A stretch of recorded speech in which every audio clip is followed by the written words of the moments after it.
ఈరోజు మనం migraine headache సంబంధించి కొన్ని ముఖ్యమైన యోగాసనాలు చూద్దాం. అలాగే కొన్ని ముఖ్యమైన విషయాలు కూడా తెలుసుకుందాం. ఈ హెడేక్ వంశపారంపర్యంగా కూడా వస్తుంది. అలాగే డీహైడ్రేషన్ వల్ల వస్తుంది.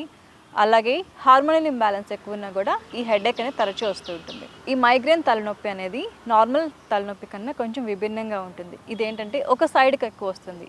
ఎక్కువ వెలుతురు చూసినా వస్తుంది ఈ హెడేక్ ఉన్న వాళ్ళకి, సడన్గా వస్తుంది. అలాగే చలిగాలి ఎక్కువ ఉన్న ఈ హెడేక్ వస్తుంది. అలాగే ఎక్కువ శబ్దం విన్నా కూడా ఈ హెడేక్ ఆల్ ఆఫ్ సడన్ వచ్చేస్తూ ఉంటుంది.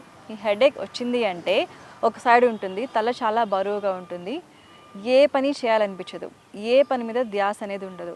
అలాగే కొంతమందికి ఇంకా వామిటింగ్ వచ్చే సెన్సేషన్ కూడా ఉంటుంది. వామిటింగ్ సెన్సేషన్ ఉంటుంది, విపరీతమైన తలనొప్పి, ఒక సైడ్ మొత్తం లాగేయటం, చిరాకు, కోపం, ఇలాంటివి, అసహనం, ఇలాంటి లక్షణాలన్నీ కూడా ఎక్కువ ఉంటాయి. ఈ మైగ్రేన్ హెడేక్ వచ్చింది అంటే కొంతమందికి ఒక రోజు, ఒక వారం అలా కంటిన్యూ కూడా అవుతూ ఉంటుంది కొంతమందికి. అలాంటి లక్షణాలు ఈ హెడేక్ వల్ల ఉంటాయి.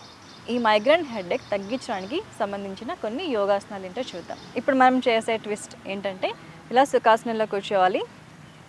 ఈ రకంగా కుడివైపుకి, కుడి చెయ్యి మొత్తం వెనక్కి, ఎడమ చెయ్య ఇలాగ కుడి మోకాల మీద, తల మెడ ట్విస్ట్ చేయాలి. మళ్ళీ నిదానంగా ముందుకి, మళ్ళీ ఎడమ వైపు, ఎడమ చెయ్య వెనక్కి, కుడి చెయ్య ఇలా మోకాల వైపుకి, తల మెడ ట్విస్ట్ చేయాలి. ఇప్పుడు ఇదే మనం శ్వాసతో చేద్దాం. శ్వాస తీసుకుంటూ ట్విస్ట్, శ్వాస వదిలేస్తూ మిడిల్, మళ్ళీ శ్వాస తీసుకుంటూ ట్విస్ట్, శ్వాస వదిలేస్తూ మిడిల్. ఇలా 5 నుంచి 10 సార్లు వరకు చేయొచ్చు. తర్వాత మనం చేయబోయే ఆసనం బాలాసనం. దీనికి ముందుగా ఇలా వజ్రాసనంలోకి రావాలి. వజ్రాసనంలో నుంచి ఇలా ముందుకి, ఈ రకంగా మన నుదురు నేలను టచ్ అవ్వాలి.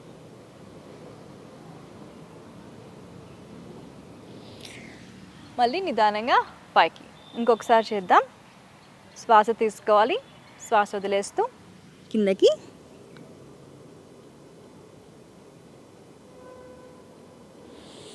మళ్ళీ శ్వాస తీసుకుంటూ పైకి.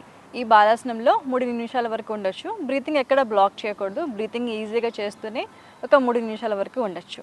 ఈ 2 ఆసనాలు ఖచ్చితంగా చేసుకుంటూ, సమతుల్య ఆహారం తీసుకుంటూ, వ్యాయామం, ఏదైనా చిన్న వాకింగ్ కానీ, అలాగే వాటర్ ఎక్కువ తాగుతూ ఉండాలి. ఇంకొకటి, ఈ మైగ్రేన్ హెడేక్కి సంబంధించి ఇంకొక ముఖ్యమైన విషయం ఏంటంటే స్ట్రెస్ మేనేజ్మెంట్. స్ట్రెస్ అనేది ఎక్కువ ఉన్నా కూడా ఒకవైపు హెడేక్ అనేది ఆల్ ఆఫ్ సడన్ వచ్చేస్తుంది. స్ట్రెస్ మేనేజ్మెంట్ అనేది చాలా ముఖ్యం. స్ట్రెస్ మేనేజ్ చేసుకోవాలి. ఈ ఒత్తిడికి సంబంధించిన ప్రాణాయామాలు, యోగాసనాలు ఇలాంటివన్నీ చేసుకోవాలి. అలాగే ఈ ఒత్తిడి కంట్రోల్లోకి రాకపోతే దానికి సంబంధించిన కౌన్సిలింగ్ కూడా తీసుకోవాలి. ఎందుకంటే ఈ మైగ్రేన్ హెడేక్ వచ్చింది అంటే వారాలు, నెలలు కూడా ఉంటుంది. కాబట్టి ముందుగానే ఇలాంటి జాగ్రత్తలు తీసుకుంటూ మనం ఫాలో అయితే కనుక ఈ మైగ్రేన్ హెడేక్ ఎక్కువ అవ్వకుండా కంట్రోల్డ్గా ఉంటూ మనం ప్రతిరోజు చేసుకునే పనులన్నీ ఈజీగా చేసుకోగలం. మరొక మంచి ఎపిసోడ్తో మళ్ళీ కలుద్దాం. Thank you.